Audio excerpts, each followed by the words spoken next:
Bonjour, bienvenue sur Antémémoire pour notre numéro 6. Nous allons vous parler aujourd'hui d'Office 2007 qui est sorti en 1982. Non, je crois que là j'ai fait une erreur, excusez-moi. En fait, je voulais vous parler d'un autre produit. Je voulais vous parler de VisiCalc. Et oui, parce que vous savez que c'est pas Microsoft qui a inventé le tableur.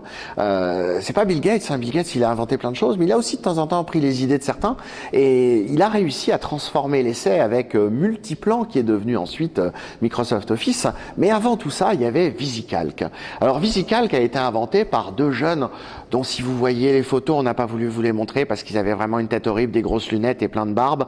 Deux Américains qui s'appellent Dan Bricklin et Bob Frankson, qui sur les bancs de l'université aux États-Unis en 1979 ont été obligés de résoudre un cas pour Pepsi Cola. Leur objectif, c'était de faire une étude de cas du modèle économique de Pepsi Cola. Et ces deux étudiants, ils se sont dit, oh là là, va falloir qu'on fasse des tas de tableaux de chiffres. On va les faire comment? Si on veut que ce soit bien présenté, ça veut dire qu'on va les faire à la main et qu'après, il va falloir les taper à la machine en faisant attention à bien respecter les colonnes. Mais on aura fait tous les calculs à la main avant et si on fait une erreur, il faut retaper la totalité de la page. Est-ce qu'on ne pourrait pas inventer quelque chose pour résoudre ce problème-là? Et ils ont inventé la feuille de calcul électronique. Aujourd'hui, ça vous paraît une évidence. Vous lancez votre tableur et qu'est-ce que vous avez? Vous avez une feuille de calcul sur laquelle vous pouvez mettre des formules, des chiffres, des différents calculs que vous pouvez faire, des macros pour développer un certain nombre d'applications. Mais ça n'existait pas en 1979. Et donc, nos deux inventeurs se sont dit, on va inventer le tableur. Alors ils l'ont appelé VisiCalc, puisque calque comme calculateur, pardon, et puis Visi pour avoir quelque chose de très visuel. Ils ont appelé ensuite leur société VisiCorp, d'ailleurs, VisiCorp qui était au départ Personal Software.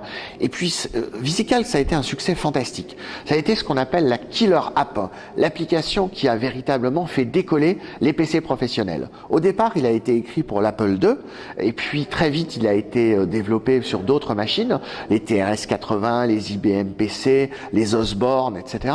On a eu VisiCalc disponible sur toutes les machines. Les cadres d'entreprise s'en sont emparés très vite puisque ça leur a permis de régler un certain nombre de problèmes de présentation et de calcul de l'ensemble des tableaux, les budgets, les comptes de résultats, les bilans, etc.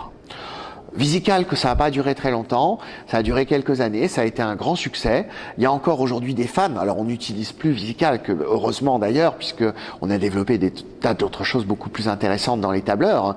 Aujourd'hui, VisiCalc n'existe plus, il avait été vendu à Lotus, qui était le créateur du tableur 1, 2, 3 en 1984, mais Lotus n'en a pas poursuivi le développement.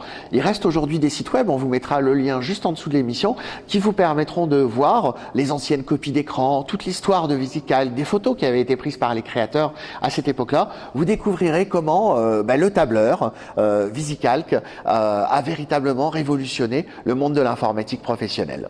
À très bientôt sur Antémémoire TV pour une nouvelle présentation.